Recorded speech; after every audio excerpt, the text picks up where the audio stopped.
How to transfer money from Santander Bank to International Bank. If you want to transfer money from Santander Bank to International Bank, it is very simple to do so. Basically, all you have to do is simply open your browser and go to santanderbank.com, and we want to log into our online banking. So just click the login option from the top right. There you'll find the user ID section and the password section where you have to enter your details accordingly.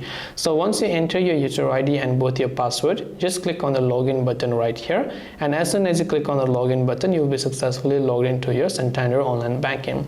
Now after you're logged in, you have to just go to the payment and transfers tab, but you have to select the option called international payment. Now I'm not logged in, so I cannot show you that step, but you'll find the option called international payment. Once done, you have to simply enter your recipient details for which country and for whichever bank it is that you're trying to send. Remember, the international transfers might actually take some time, maybe 2 to 3 business days. Some of them might be instant if it is within the same bank branch, but sometimes it could be a little bit late as well. But either way, this is the way you should be able to transfer money. I hope that this video helped you. If you have got any further questions, feel free to leave them down in the comment section.